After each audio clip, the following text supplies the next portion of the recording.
So I am back from EDC Las Vegas and I wanted to tell you guys a little bit of what I experienced while I was there. So I had only been to EDC in Orlando, so I didn't know what to expect from the one in Las Vegas, and let me tell you, it was a giant difference.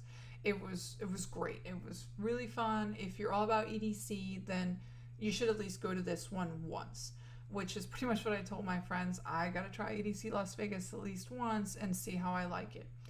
So this might be my only time going just because it was very expensive for somebody coming from Florida, because then you have to pay for your ticket to get there, and then you have to pay for your actual ticket to get in, and that's not counting, of course, like renting a car and staying at a hotel and all this stuff.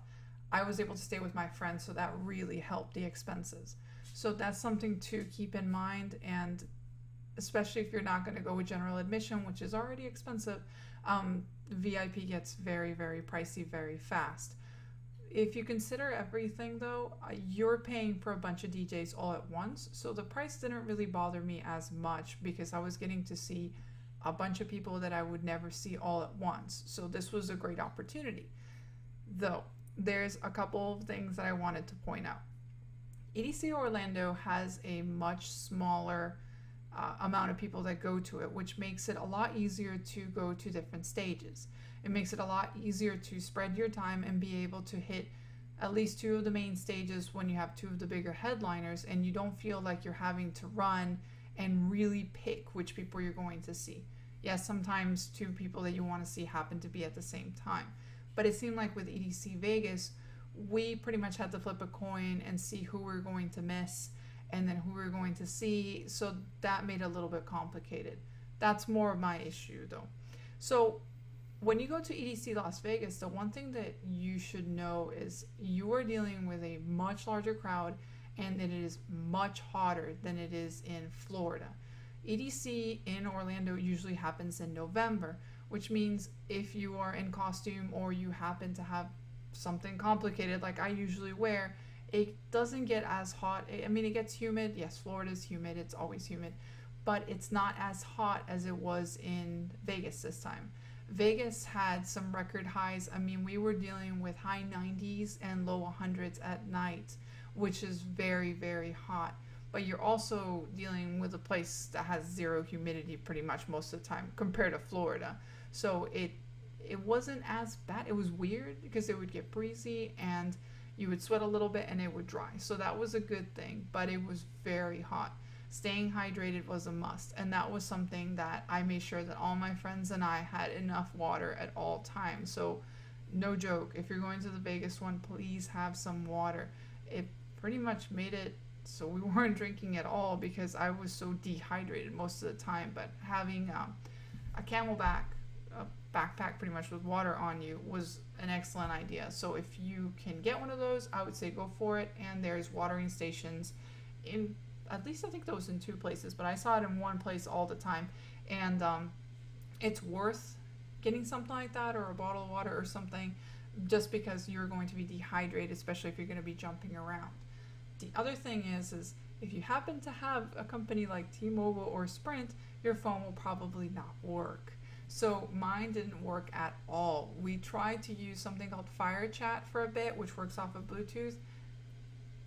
I don't know if it was just because T-Mobile is not excellent anywhere, or it just wasn't working correctly, but it seemed like everybody with Verizon was at least getting a better connection in EDC Vegas. In Florida and Orlando, it really didn't matter. I was actually able to text, call, and everything. It's nice to have a phone just in case if something does happen or you lose everybody in your group, which happened to me once in Vegas. It's great to at least be able to call them. If not, find a place to meet up with everybody.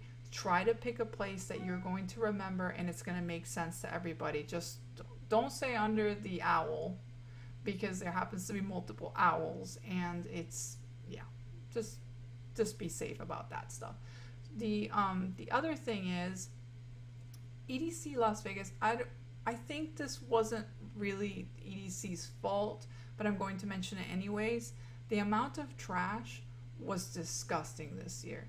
it felt like I was walking through oceans of trash, and it just didn't seem like there was enough trash bins to throw things away. So I tried to pick up things when I saw them on the ground, but at the same time, I couldn't find any trash bins to throw stuff away.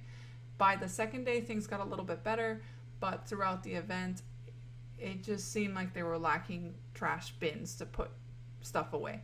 So hopefully if EDC or anybody who's in charge, please, please, please, like, put more bins for next year, because that was something that was just extremely messy. I didn't get to see how nasty it was until the sun came up, and yeah, you kind of wanted to leave. I did not want to wear flip-flops or anything that had my feet open, just because there was a ton of trash on the ground, and it's kind of sad to see how dirty the place can get. But the one good thing about the Vegas one, which I will say, is the amount of headliners all playing, throughout these 3 days is insane.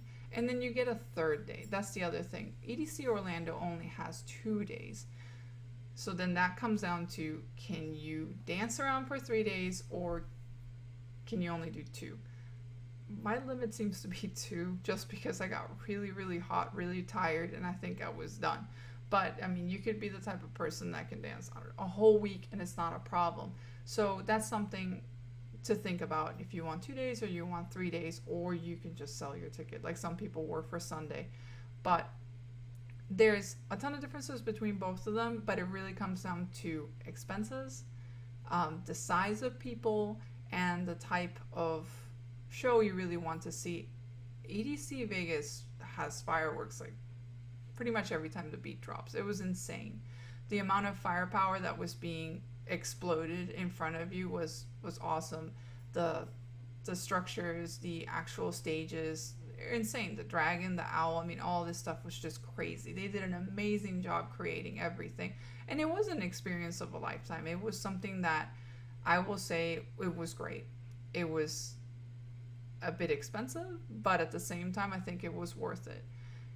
We did pay for the extra parking, the nicer parking. The first day was a total nightmare. I thought we were going to see people getting killed pretty much in the parking lot, just because the parking lot attendants did not know how to handle that many cars, did not know what to do with the taxis, did not know what to do with the buses. So we ended up waiting almost 2 hours to get out from the parking structure. But at the same time, I can't complain too much, because people were waiting over 3 hours for the buses to get back to the hotels, and then having to go from the hotels to the event, they were waiting pretty much equally as long.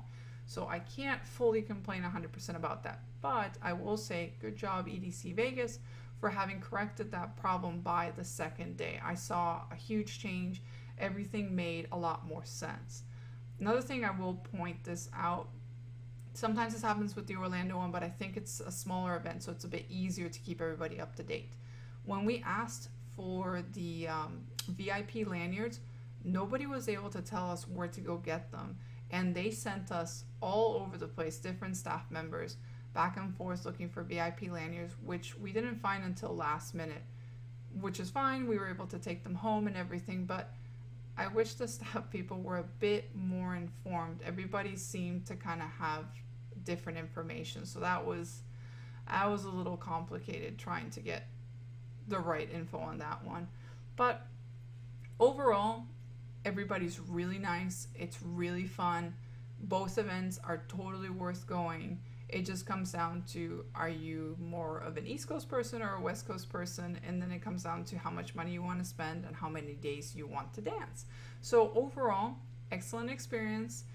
It might be my last one for EDC Vegas. I will totally be going for the one in Orlando, but I hope that you can check out my video and see if you like what you see. And if you have any questions, be sure to ask. I hope you guys had a fantastic time for the ones that went, and I hope you guys have an amazing time for the one in Orlando. See you guys there. Bye-bye.